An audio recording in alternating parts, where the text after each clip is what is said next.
Today is August 7th, 2023. This is an oral history interview for the Archives of Iowa Broadcasting.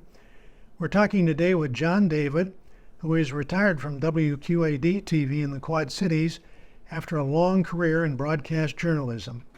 I'm Cliff Brockman. Our producer is Paul Yeager, and we have technical assistance today from Scott Weis of WQAD-TV in the Quad Cities. Thanks for joining us today, John. Oh, thank you, Cliff and Paul. Great to talk with you, too. Hope you guys are having a great day. We are. John, you're originally from California in the Los Angeles area, and you got your start when you were just 16 years old. That's right, just a baby. 16 years old, I volunteered at the National Public Radio Station at Cal State Northridge, KCSN-FM. And I did it basically because a couple of weeks before, my dream of becoming a high school basketball player was dashed when the coach told me I didn't really have a lot of agility. So I figured I needed to find something else I enjoyed doing. So I volunteered there, and they put us to work, stuffing envelopes and making phone calls and helping out at events. And eventually I talked my way into doing an entertainment segment weekly on their morning show, where I would interview celebrities and people like that in 5 to 10 minute segments, and they would run it on their morning show, kind of a local all things considered. And that was a lot of fun. At the same time, I also worked with a television host who was legendary children's host named Sheriff John Rovick. And if you grew up in LA anytime between 1952 and 1970, he had a very popular kids show on Channel 11. And when he was not doing that anymore, he decided to try to do a radio program. So I worked with him on his hour-long show on Saturdays, and we did that for about 13 weeks. And at the same time, he was a staff announcer at what was then called KTTV and Channel 11. And it was really great because I had watched him growing up as a little kid, and to be able to work with him and learn from him, it was pretty amazing. Well, so that obviously is what piqued your interest into get into broadcasting. You went off to Occidental College and majored there in what was it? You didn't major there in journalism, did you? No, right. They didn't have a journalism major, so I did a double major, theater arts and rhetoric, and also political science. It was a good combination, really.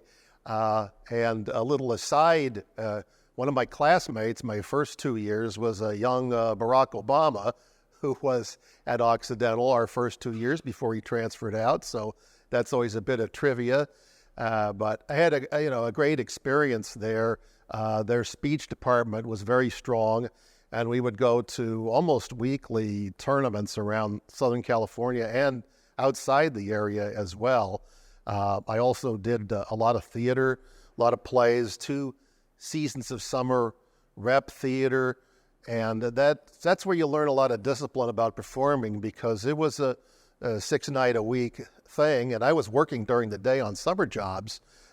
So it was a great experience, a great way to learn, and work with some great directors who helped me along, and did the typical stuff too. PA announced the basketball and football games there.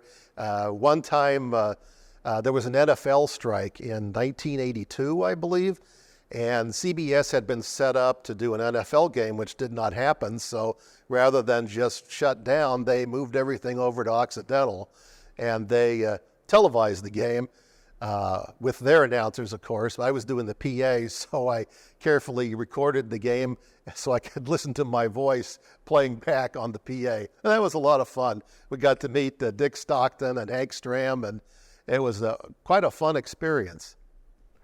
Well, and then you went off to the famous Medill School of Journalism at Northwestern. So obviously you were trying to pursue your career even further. Tell us about what you did when you got there. It was quite an interesting program. The first half of it was involved with print journalism. And so It was basic reporting in Evanston there. It was funny because everybody used manual typewriters then. So it was, you think it's primitive compared to what we're doing today. But it was a great learning experience because they basically ran it like a news bureau. So after a certain amount of class time, they just sent us out on stories. So we were going all over Chicago and covering everything from Mayor Harold Washington to Walter Payton and the Chicago City Council, which is always good for a story or two, and the issues of the day. So that was the first half of it. The second quarter, you were actually in a downtown bureau in the Illinois Center and would branch out from there. They also did fake radio broadcasts, I would say. We went out and were assigned stories, and you'd just turn it like a radio story and bring it back, and they would have newscasts just from the classroom. And so learning the deadlines, the repetition, the writing, that was a very interesting time for sure. The last quarter of that, you go to Washington, D.C. for the final quarter of the master's program.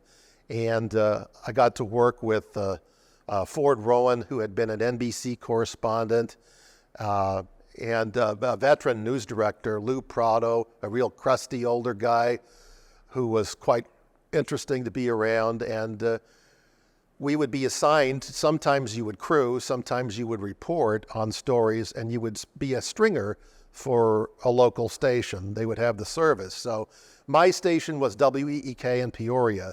So they had me do things like, that's where I first met Congressman Lane Evans. The 1984 presidential election was going on. So there was a lot of that happening in Washington. A lot of stuff with Ronald Reagan. And it was a great way to get some material together for an audition tape. And then the frightening part was trying to go out and find a job. Well, then you decided to stay in the Midwest instead of going back to California. Why was that?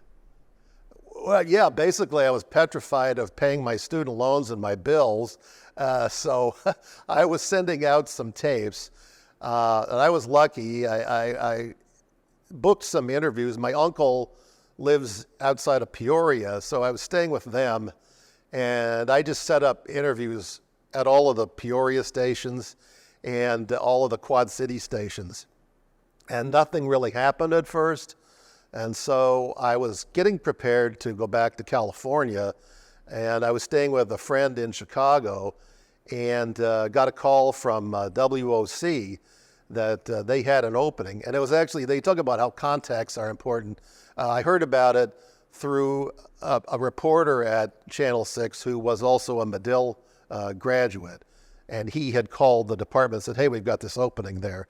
So I sent them a tape, and then they brought me in. And I was really lucky. It was like 2 weeks out of the Medill program, I got an offer at Channel 6.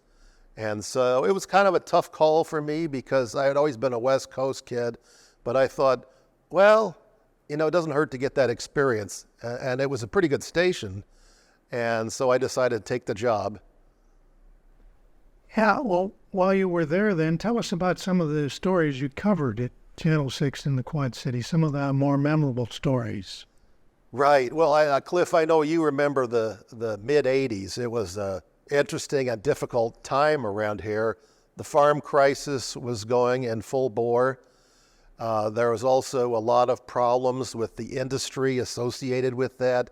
So you had, plants like the Farmall plant closing down in Rock Island. You had Caterpillar closing down. And then there were the stories on the farms themselves of going out to these family farms that it was just tragic that these farms had been in families for over 100 years and people couldn't make it financially, and then they were having to auction everything off. And it was a tough time. And a lot of these cities like Davenport and the Quad Cities were trying to find an identity for themselves. How do we rebound from something like this and not put all of our eggs in one basket? So that was one aspect. One of the earliest stories I did was going to Iowa City to interview Geraldine Ferraro right before the presidential election in 1984. And we did that at the University of Iowa. And I remember that was my first on set for Channel 6. And over my years there, I did some of the firsts of what became regular events, the first Blues Fest, the first Festival of Trees, that kind of thing. So it was a good learning experience. And about a year into the reporting, they asked me to do weekend weather. They liked the way I was doing live shots. I didn't have any weather background per se. So I took it on just as a chance to get that on-camera experience and make a little extra money too. And it was enjoyable. Then about a year after that, I wound up doing the main evening weathercasts, the 5, 6, and 10, which was a good learning experience from performance standpoints. For doing that every night repetitively, you get better and learn. And eventually I wound up doing the 5 o'clock magazine show with Paula Sands, and really enjoyed that.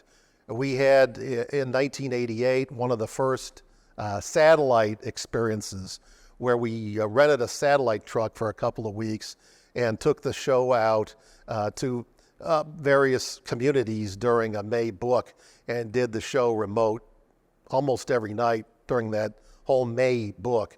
And that was great fun as well. And it was great to work with those icons at that time, Don Ryan anchoring, Paula, Tom Cornelis, folks like that. It was really a good start. Did you like that mix of weather and reporting? I did, because I was still able to get out and report. To be honest, weather was a little dull for me most of the time, but I had grown up watching some great weathercasters in L.A., Dr. George Fishbeck in Los Angeles, and some of the others, and so I tried to model their energy and enthusiasm. I like doing remote weathercasts too. That was a lot of fun because you got to do more things. Well, then you made the move over to WQAD in the Quad Cities in Moline. And I'll just mention that I was the assignment editor there at that time. You and I worked together for a number of years. And yeah, it was wonderful. And it was so great to see you. I remember my first day there as a friendly face, and you were so welcoming and kind to me. And it meant so much to me. And I was really grateful. Well, that's very kind of you. I was going to mention, too, that I had some very fond memories of us working together. I remember that, as I remember, and correct me here if I'm wrong, you were doing the midday weather with Jim King. We did the midday weather with, started out, it was first Tammy France was doing that, and then I think Chris Minor took it over. So we did that for 3 years, and then we would go out, and between the two of us, you and I, we'd come up with a story usually for me to go do in the afternoon. Well, and I remember what I really appreciated as an assignment editor is you'd come in with story ideas every day that you could turn and be able to go out and turn them in an afternoon, which was just terrific, unbelievable, really. You were a fast worker and did such an excellent job. I always appreciated that. Oh, that's very kind of you to say. I think that kind of went back to my theater days where there's not a lot of time to do things sometimes. So the more organized you could be, I found the better it worked. Of course, obviously, you had some things that were spur of the moment or spot news, but it was always great fun working with you. It was an interesting time around here too, with a lot going on. I enjoyed it. And then eventually you did move into full-time reporting, just kind of a backup weather person, as I recall. Is that right? Right. Yeah. After I did the morning show, I was doing weekend weathers with the legendary Jim King. What a great guy! And we worked together for about 8 years. So I would do the weekend weather with him. on the weekend newscast, and then I would report during the week exclusively. And then it gradually became that I went back to reporting full time, and that gave me a chance to focus on this news of the day and also longer form stories, series work, that kind of thing. I remember we did a series one time, and back then we tended to do some more lighthearted stuff that you don't really see so much now, but we did a series on haunted places in the Quad Cities. And one of the excerpts involved a ghost, supposedly, who was a shoveling skeleton. And guess who we got to be our shoveling skeleton? None other than Cliff Brockman, who was fantastic in the role. I still say he should have gotten the Academy Award for that, or at least an Emmy. I thought he was great. I've forgotten all about that. You were great with the shovel, Cliff. I tell you, that costume you looked sensational. I forgot all about that. There were some funny things too. Kewanee is the home of the Hog Festival. They call it the Hog Capital of the world. And one time they sent me out to do a story on the Hog Festival, and they had an event with what they called racing pigs. And they would put these pigs in a pen, and I think they would drag some kind of bait around. And I remember some of the names of the pigs were Hamadeus and stuff like that. So it's silly stuff sometimes, but you got to laugh, right? Yeah. Well, and you were... One time, go ahead, Cliff. You turned into kind of the one-man Galesburg Bureau at one point, in a way. You did a lot of reporting down there. How did that come about? Basically, at various times, they wanted to have more of a beat approach to stories. So that happened to be the region that I got, the one that's farthest away from the Quad Cities. So thanks a lot. No, it was okay. It was a lot of time in the car, as Mr. Weis will tell you. But there was a lot going on in this little town of, 35,000. They had a Maytag plant at the time that had been flourishing. I believe at one time they had more than 2,000 employees, and it was kind of like the big deal in town. And they had recently gotten a lot of money from the state of Illinois to refurbish the plant. And so they made improvements, modernized it with the idea that they were going to stay there. And then a short time later, they pulled the plug and said, we're closing the whole thing down. And it was, a big crisis for this area, because not only did a lot of the people that worked there lose their jobs, but they had these ancillary businesses that supplied parts and provided services to Maytag. They were no longer needed. So it was a pretty tough thing, and the unemployment really shot up. They moved all those jobs down to Mexico. And so we thought, this was in 2004, we thought this was a pretty important story. So believe it or not, even the station with our resources, they sent me and photographer Doug Froelich down to Reynosa, Mexico, with a crew from Knox College, a couple of professors who had studied this. And we went around and shot what turned out to be an hour-long documentary on it. And that was a really fascinating experience. That ran in February of 2005. You did some other traveling too, didn't you, for some stories? Right. At that time, there were also concerns about what do you do with health care. This was before the Affordable Care Act came into being. And they sent me and photographer Mike Mudd up to Canada. We went to Windsor, Ontario, to compare the healthcare systems of the universal health care in Canada with what we were grappling with in the States. And so that involved hospital visits and looking at businesses and companies, and how did they provide insurance, how did the people get along.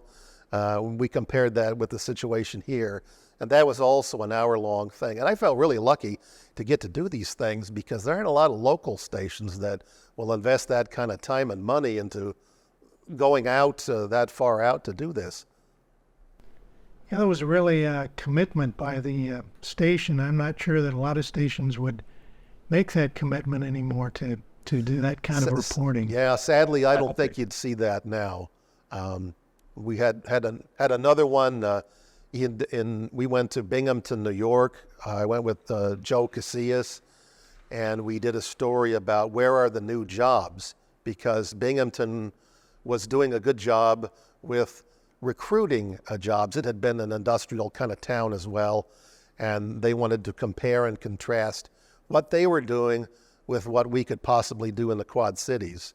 And a business consultant had worked with both places, and that's why we went there.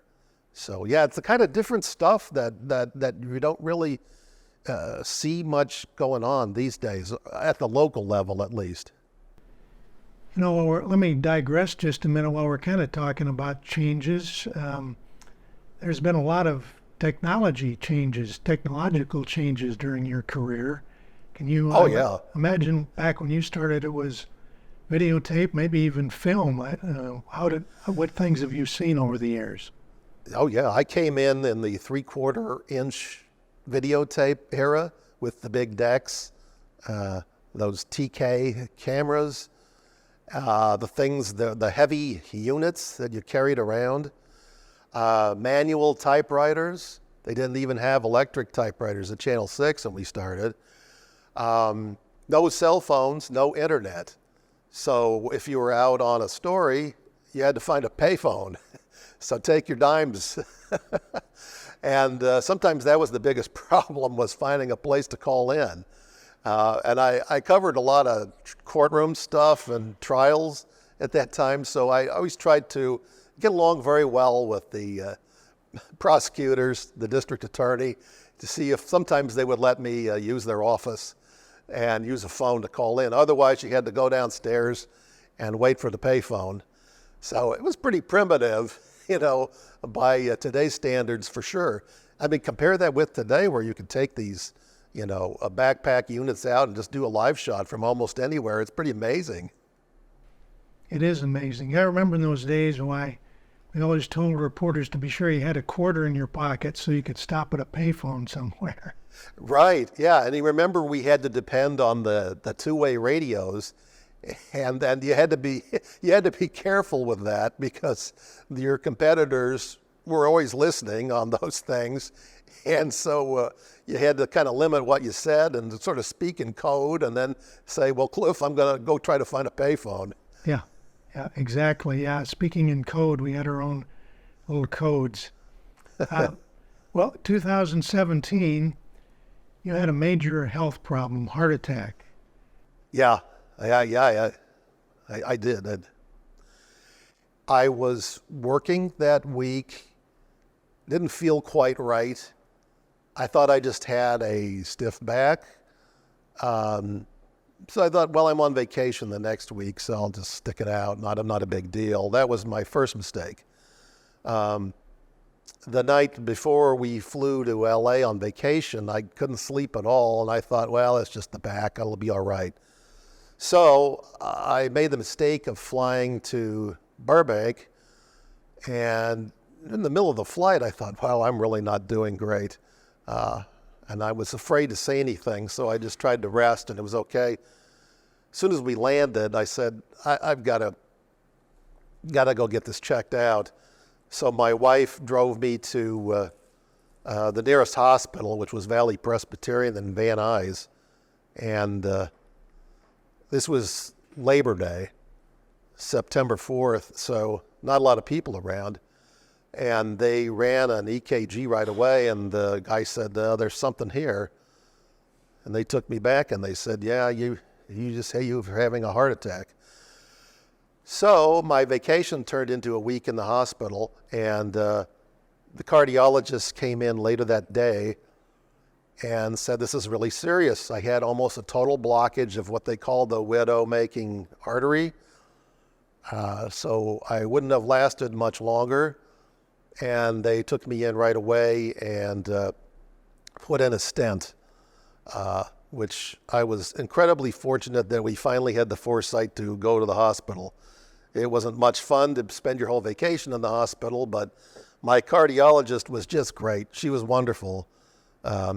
Dr. Heather Shankman, and we've kept in touch since then. Now, the bad part is they let me out of the hospital, and I came back to the Quad Cities to recuperate, and I go to a doctor appointment, and I have a heart attack in the examining room, another one. And the cardiologist here this time put in 2 more stents. So I was pretty messed up. I was out of, off for a good 3 months.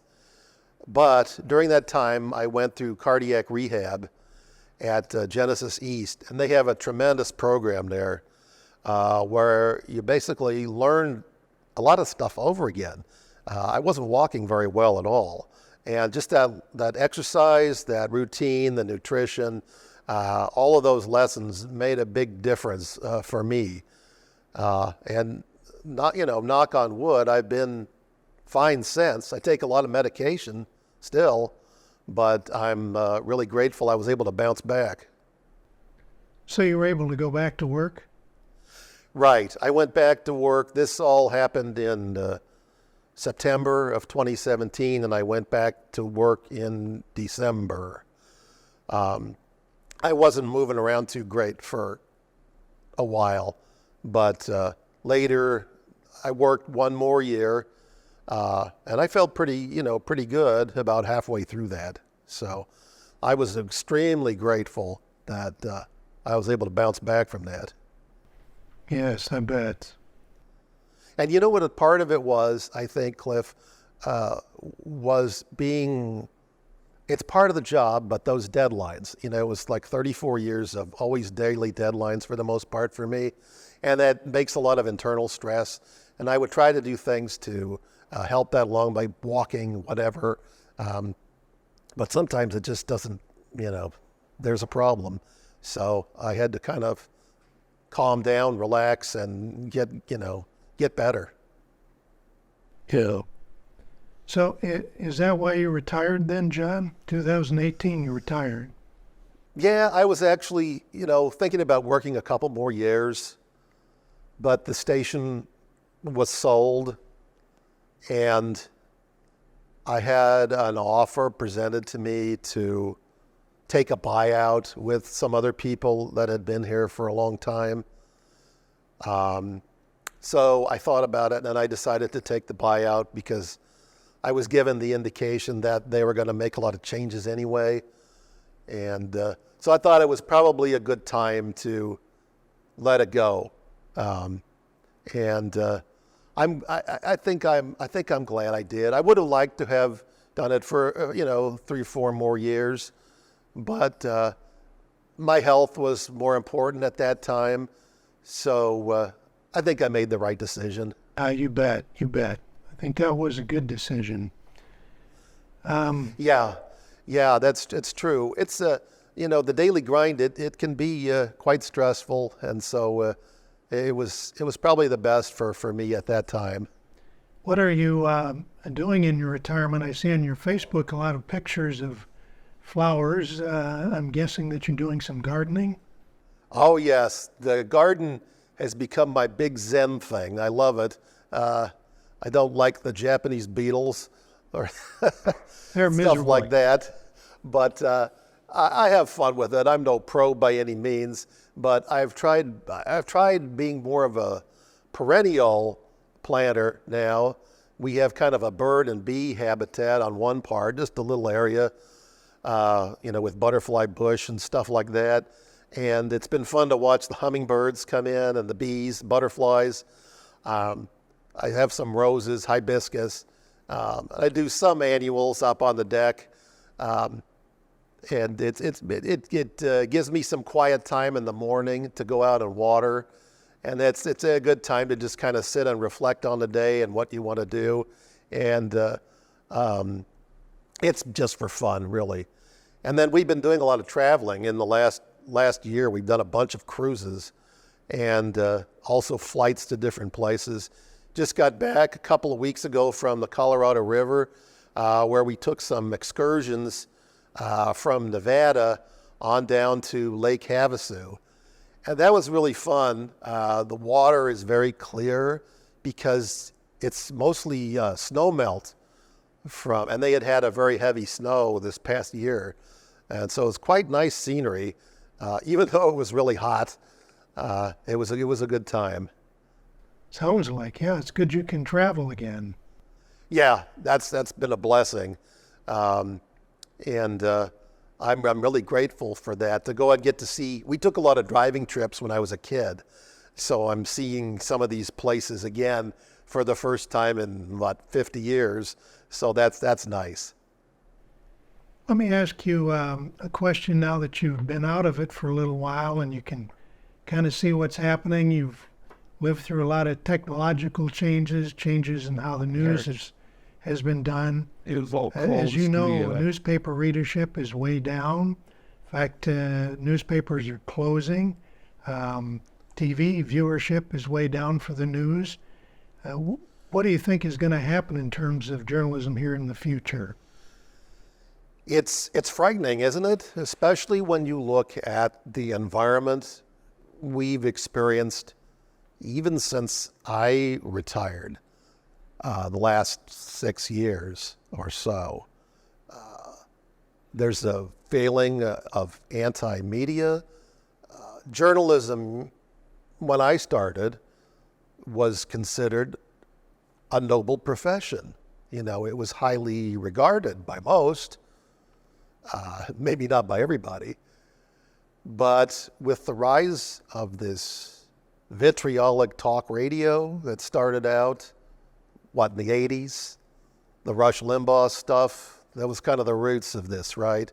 And then it gradually led into these Fox News performers and the negative imagery out of Washington.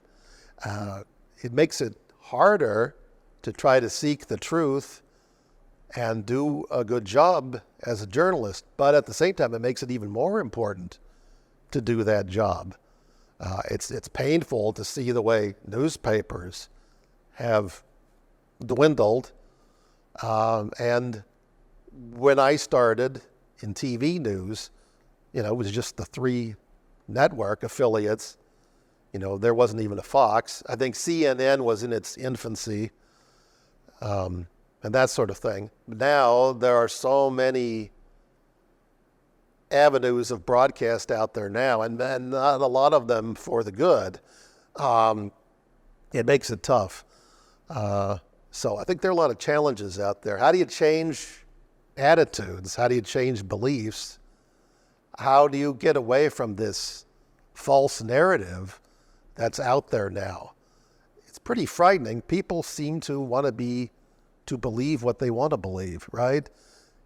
And I don't get it myself. I don't understand how some people feel the way they do now. And then you hear a candidate like Trump say that, if he's elected again, he wants to take over the media. How frightening is that?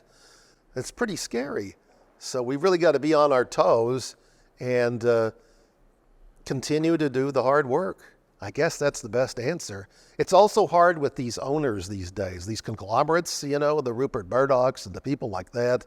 It used to be you had more, like we were owned by the New York Times, a respectable organization, for a long time at Channel 8.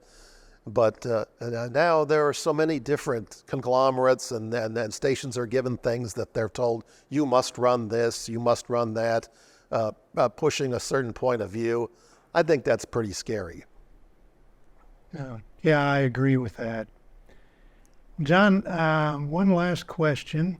You've had a very lengthy career from the time you were 16 years old until your recent retirement. How do you want to be remembered? I hope I reflect the people that helped me for over 40 years, I got to know a lot of the respected journalists in Los Angeles when I was a kid and visit with them. Jess Marlowe, who was a big anchor at KNBC, he started his career at WHBF in Rock Island back in the early days of TV. Isn't that funny? Jerry Dunphy, who was the man behind the big news at the local CBS in Los Angeles, he worked in Davenport in radio. So it was funny to see that kind of local connection. Chick Hearn, who announced the Lakers forever, he worked in Peoria. So there's a lot of incidental connections between those areas. Anyway, they all took the time to help me when I was bothering them and trying to talk to them and learn about what they do. And so when I started doing it, even though it's just, at the local level, I tried to emulate them and carry that forward. There were some times when you didn't feel like doing stuff or being on the air. I would use the mantra, do it for Omar. He was the dean of our theater department at Occidental and a great guy and taught a lot of discipline and a great director and writer. And so I hope that I've in some way been able to carry all the lessons that they were so willing to give to me and pass those on to others, the next generation. We need more people to get into journalism. There are fewer people these days that seem to want to do this. So it's important for those of us that have done it and are doing it to reach out and communicate that energy and enthusiasm to others. And I think that'll make this business a better place to be.